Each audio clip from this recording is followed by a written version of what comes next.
What it do? Welcome to Club 32, the Gridiron Podcast, the people's podcast where we keep it real, no fluff, no filters. I'm your host, Ron, and my co-host, Jordan, going to be joining me in a second, and we just coming back to recap the matchup between the LA Rams and the Atlanta Falcons, man. Crazy one for sure. Final score, Atlanta Falcons 27, Los Angeles Rams 24. Let's dive right into it. But before we do, make sure to like, subscribe, and hit that bell so you can stay in the loop with Club 32. Let's go. This one shocked a lot of people in prime time. The Falcons eliminated from the playoff contention. It stunned me, the Rams, everybody in prime time, overcoming a 21-0 first half deficit and holding on for a narrow 27-24 upset victory.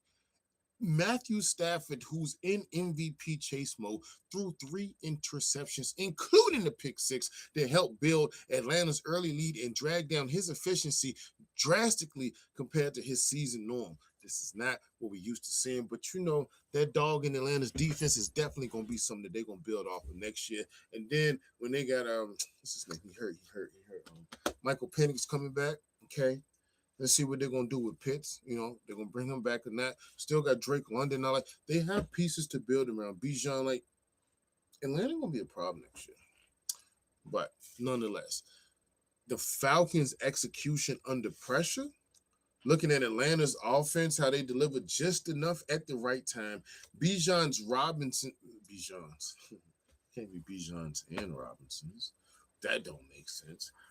Bijan Robinson's historic burst and Zane Gonzalez with the clutch field goal late, okay, frame this win as a breakthrough for a 6-9 club. Let's come on, let's talk about it. It made you question the Rams' grit a little bit with Los Angeles. I mean, they fought back from a 21-point hole, but couldn't close in crunch time. An uneasy sequel to their earlier blown games this season and a concerning late game identity trend, something you definitely want to keep an eye on moving into the postseason. Seeing as how the Falcons dominated early, Atlanta exploded to the 21-0 lead by halftime. Behind a touchdown pass from Kirk Cousins, a Rams turnover return for a score, and a long Bijan Robinson rushing touchdown that set the tone. Boom, punching him in the mouth. And then the Rams' second half rally, Los Angeles rebounded with a field goal and multiple touchdowns to tie the game in the fourth quarter, showcasing resilience, but flagging that finished execution that they need to bring it home. Couldn't do it. The turnovers cost big. Stafford's 3 interceptions, more than he'd thrown in his previous 15 games combined, killed multiple possessions and amplified Atlanta's scoring chances. But when we get back to the game, look, you cannot tell me that clutch kicking does not matter, because when Zane Gonzalez delivered the decisive kick from 51 yards late in the game, lifting the Falcons over LA while creating a signature moment in the franchise's 2025 season finale. Defense fluctuations throughout the game was bananas, man. Atlanta's defense bent late, but they never broke, forcing key stops after the Rams' comeback threat. And Atlanta's pass rush pressured Stafford's consistently enough early. And when you do that to some of these elite passes in the league, that's what it is. All that is the answer to affecting elite QBs. It always been the case to affecting Peyton Manning, Tom Brady, Aaron Rodgers, Patrick Mahomes. And sometimes they're good at handling it to a degree. But effective and consistent pressure on any QB, so elite is not exempt, will always be effective. Let's jump into some of these reports and give out these report cards. I'm going to be your teacher today.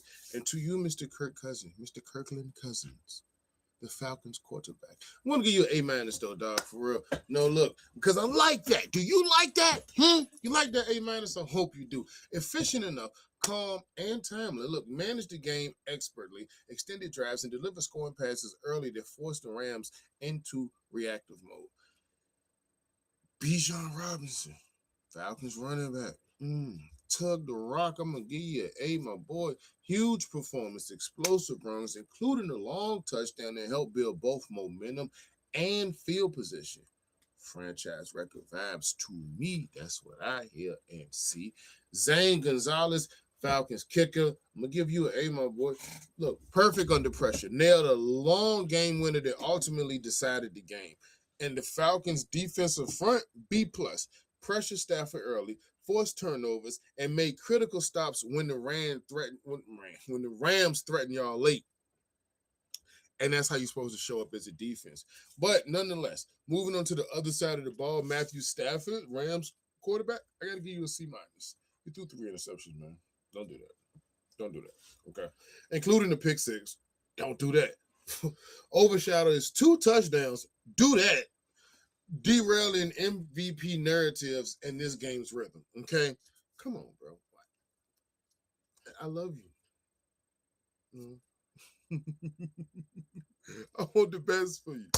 You can do this, bro. Come on, man. Y'all probably be all right, though. I mean, look, we all have them, but, you know, that's what the show about. I'm talking shit. Puka, I'm going to get a Puka jersey. Hey, look. I'm going to get a Puka jersey. I'm going to hang it up. I'm going to frame it. I'm going to get a Puka jersey. Like, bro, what? Did y'all see Puka? He did the reverse OBJ. He OBJ the front. Man, AJ Brown, that's not your nickname, bro. That you not always open. Puka always open. Like, I'm not throwing shit. You're not. But guess who is? Puka. Nakua. Rams wide receiver. And I'm gonna give you that A-, my boy. Was Stafford's top target and continued production until turnovers just became the focal point of whatever the hell was going on with the Rams that night. But they're going to bounce back because that's how Sean McVay rock. They're going to have their moments, but they're going to get back. So they're going to be tough in the next 2 games, honestly. They're going to win the next game, and they're going to win whatever they go in the playoffs. They're going to win their first game, so it don't matter. They're going to win their wild card. But the running back, Cameron Williams, I'm going to give him a B- though, because he did have solid ground presence and tried to help slow down the Falcons' pass rush. But, I mean, he ran tough. Don't get me wrong. But just couldn't impact the outcome enough. And I mean, it is what it is sometimes, So, and the Rams O-line unit, I'm going to give them a C. Because they struggled with consistency, especially when it came to, like, protecting Stafford. And critical, they could never really get into a rhythm because of it. So, yeah, I mean, that's effective, and that's what you get. You earn that grade. So, hold on. You see that you got to see. So, be better next week. But nonetheless, Falcons secondary, I'm going to give y'all a B because they was opportunistic, had coverage that really produced turnovers, especially critical, and being able to disrupt, like I said, the Rams' rhythm. And, that's the way that you would want your secondary to play, like, to be able to slow down the quarterbacks, make it hard for them to throw, make it hard for them to go through their reads and progressions, or make them go through all of their reads and progressions because, you don't want them to – you help the guys up front. You know what I mean? Yeah, y'all know how it go. I don't got to explain this to y'all. You know how this go. But nonetheless, we look at I believe in the Rams, but to be honest, and just let's talk about it. Some people would say that this late season collapse raises concerns about their postseason poise, but they already clinched a playoff spot. This performance, I mean, look, it can expose the thing. What does it expose? Maybe it exposes some of their finished game rust, or maybe some of their turnover vulnerability. But this hasn't been a huge problem, but it has happened, and this is things that you focus on because every team, every squad is different. Look, with multiple interceptions, though, in a pivotal moment, Stafford's MVP narrative, previously strong, now slips as emerging QB stars push ahead like Drake May, a.k.a. Okay? But the Falcons really starting to build momentum at, third straight win. They finished that off in primetime upset against a formidable NFC opponent. Give them a little bit of swagger going into week 18 and shape the offseason narratives around coaching and some of the playmakers. Nakua and Robinson headlines, though, man, look, both Puka Nakua and Bijan Robinson continue to assert themselves as top offensive threats league-wide. Their performances elevate game planning around them, and there's no other way to look at that. But what you can look at is how the NFC playoff picture shifts, okay? This upset injects volatility into the NFC wildcard brackets. Rams must now navigate seed outcomes through week 18. What's really left for both of these teams? Look, the Rams, they're going to Arizona, okay? Los Angeles into week 18 on the road against the Cardinals, one of the NFL's weakest 2025 squads. I mean, they're not, yeah, exactly, those guys. In a game that could determine crucial playoff seeding and momentum heading into the postseason. After blowing a primetime lead in week 17, the Rams must recenter around ball security and to try to keep a balanced attack, okay? All right? They need to keep away from another poor start and try to tighten up the protection for Stafford. I think that is very paramount on what they need to focus on leading up to this game and how McVay can manage the snaps, okay? Especially with the playoffs looming. This could dictate whether the starters are rested or go full strength. A win almost certainly ensures a better seeding position and potentially avoids a tough early, road playoff game.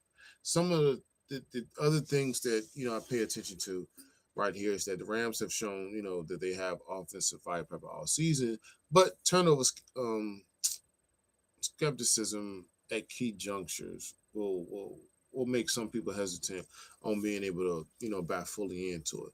But, against the Cardinals, the Rams offense must convert early to protect Stafford's confidence. Critical after 3 interceptions. You want to get his mental back where you want it to be. And then, defensively shutting down the run and limiting big plays will prevent Arizona from flipping the game via momentum plays. But this Week 18 result likely impacts whether the Rams stay at the 5 or 6 seed range in the NFC, affecting matchups and potential home field status in the wild card round. On the other side of it, talking about the victors, the Atlanta Falcons, who now moved to 7-9. So although they're already eliminated from the playoff contention, the Falcons end the season against a divisional foe, in the Saints. A matchup rich with rivalry, history, and pride implications. Atlanta's morale boost from this upset could spark competitive finish and shape incremental offseason narratives, especially around roster decisions and quarterback evaluation. The rosters have shown, the Falcons have shown that they can outscore opponents early, but consistency remains the challenge, okay? Atlanta has now won 3 straight and shown growth in execution on offense and opportunistic defense. Bijan Robinson's elite production gives the Falcons a legitimate game-breaking component going into Week 18. A win over New Orleans, even without playoff stakes, provides momentum into the offseason, helping plan for roster positioning and player evaluation. That's what I would say. But this game could impact the final divisional standings and draft positioning, where Atlanta looks to build towards, 2026, even as it closes a tumultuous 2025 campaign. But at the end of the day, on a primetime stage filled with playoff implications and MVP hype, the Falcons engineered a shocking comeback. I mean, they did. They delivered a signature victory over a flawed Rams squad. I mean, this loss crystallizes the Rams' late season identity question. Can they close tight games, win turnovers, define the narrative? Meanwhile, Atlanta's young core and clutch performers finished the season on a positive momentum, ending their 2025 campaign with a statement win and laying groundwork for future growth. Shout out to ATL for coming through with the win. I still believe in you, Sean McVay. I know that you will get back to where you need to be. And with that being said, that's another one in the books from the Club 32. Whether you cheered or you choked this week, we just break it down the only way we know how. Raw, real, no fluff, no filters. I want to thank you for coming through and rocking out with the crew. We're just fans that talk about the game. You can come on here and do the same. And if you want to come on the show, all you got to do is just email us at club32gp@gmail.com. Subject line Club32 Guest. Make sure to follow us at Club32GP on all social platforms: Instagram, Twitter, TikTok, YouTube. Stay connected with the club for all of our NFL breakdowns and for your chance to be a guest on the show and represent your squad the way that they're meant to be represented. Until next time, it's been real, and good luck with your team because we're going to talk about them too. Appreciate you. Be safe. Mowdy.